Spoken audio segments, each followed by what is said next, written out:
Hi, my name is Robin Albright. I live in Eureka, Illinois. I'm a wife, a caregiver, and this presentation is called Frontotemporal Dementia Sucks. Meet my husband. His name is David. He's 60 years old, honest, fun, dependable, always reliable. He's unpredictable and silly at times, passionate, has loved me so well throughout the years, and has a very strong sex drive. I say that with his permission. At least he used to.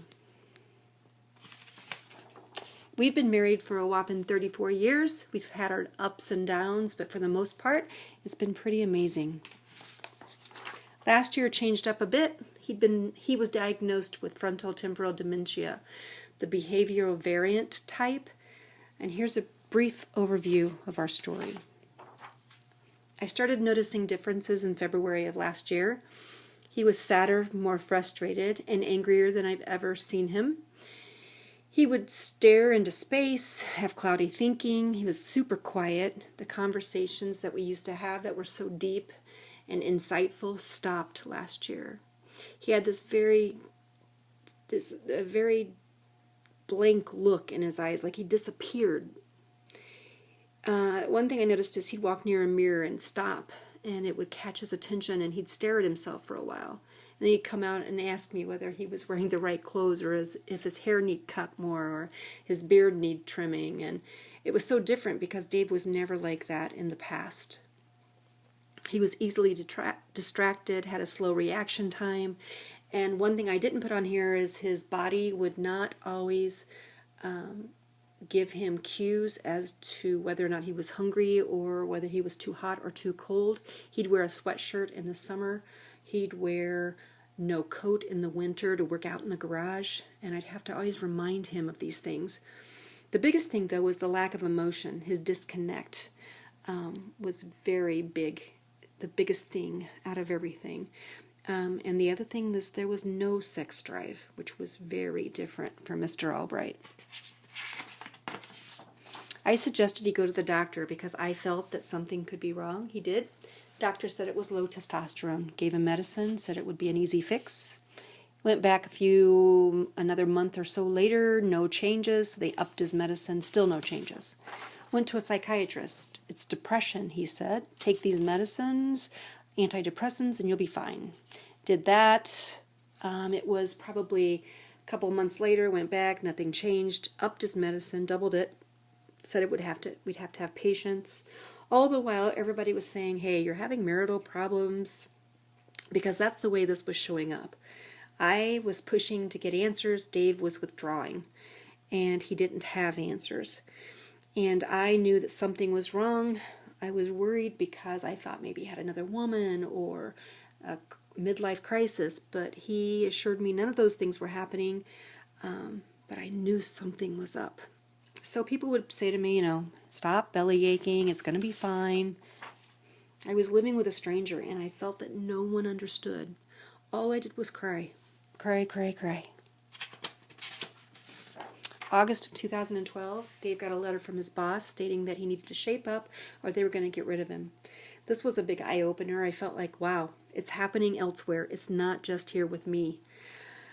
So we decided to devise a plan over the weekend. He and I were going to work on this plan, a sales plan, to show to his boss. David had done a million of them in his lifetime.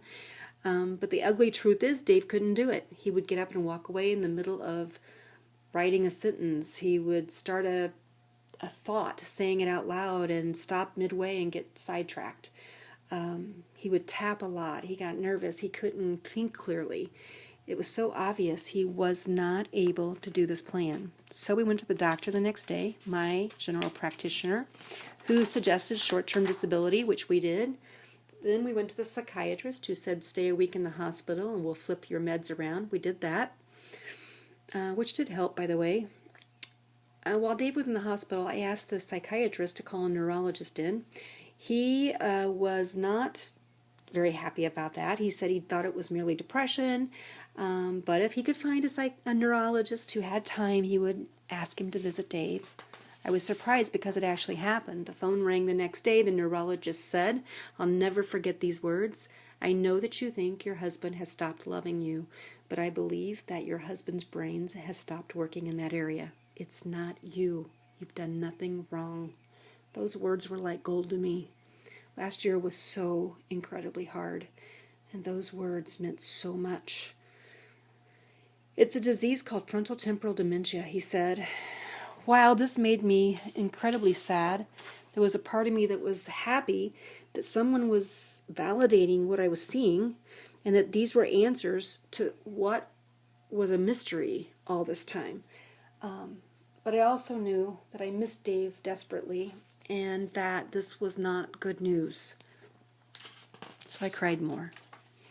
With behavioral variant FTD, one of the biggest beginning challenges can be a clear, concise diagnosis because the person closest to them is usually the one who sees all the signs and symptoms. If the emotional disconnect is the main thing happening, that person is the one that feels it, sees it, hears it, cries through it, and there's a lot of heartache. Other people don't always get it. In the fall, now that we had the diagnosis, FTD, testing started. We had an MRI. It was normal. Neuropsych testing said he had a mood disorder or depression. We had a PET scan in January. It said that Dave had a decrease in metabolism within the temporal lobes. It could be FTD or it could not be. Then we got a second opinion that said possible FTD. So frustrating, all this. In the meantime, I'm a life and an executive coach trying to build a business. I grabbed a sales job to help pay our bills, taking care of my 89-year-old mom who lives next door to us in our duplex. I started developing health issues because of stress. I couldn't keep up with my job, the sales because of doctor's appointments, Mom, Dave, myself. Our finances were starting to fail. They were in the tanker. I lost my job, and now this brings us to now. We have no money coming in because our short-term disability ran out in June, and we're waiting to get approved for our long-term, and it's taking longer than we hoped. So, here we are. I wanted to bring up, though, that when I asked Dave, how does this feel to have this disease, usually he says, he'll smile a little smile and say, I don't know. I don't know how to answer that.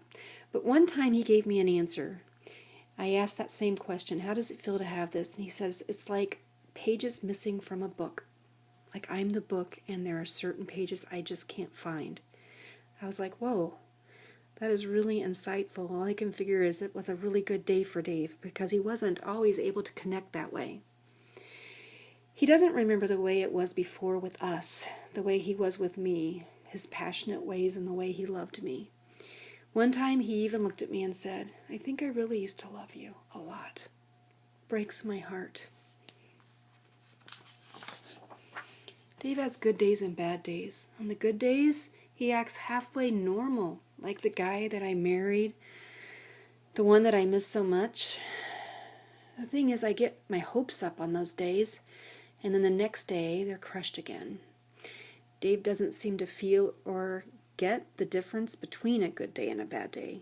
He's just same flat emotion Dave every day, for the most part. On the bad days, though, he may have trouble counting change back or following through with a thought or sentence or remembering what he was doing in the middle of doing something. Or he may have a hard time calling an object the name that it is. For instance, he called a watermelon a pickle the other day. There's no laughter like there used to be. Some, but not like it was. Less smiling, and that blank look in his eyes is still there, but more so than it used to be. I do so miss the man. One more thing. As Dave, I wanted to talk drugs. He was given Namenda in the beginning for dementia. It gave him headaches, so Dave took himself off of the drug, which he got in trouble for. He's on Prozac and Abilify since the horrible hospital stay to combat depression and aggression, and they seem to work well. We thought about weaning him off at one point, the Abilify, because of the cost, but he became agitated and aggressive again, so we knew that we needed to put him back on it, and all I can say is Yahoo for drugs that help. I'm thankful. FTD robbed Dave of his wonderful, engaging personality and his brain capabilities. It stole my husband from me, wrecks homes, destroys dreams. It loves to elude from diagnosis. It sucks. One more thing. This was created by me, by the way, Robin Albright, July of 2013, in an effort to create more exposure about the devastation FTD can cause and to remind myself and all of you, chin up, Buttercup. Over and out.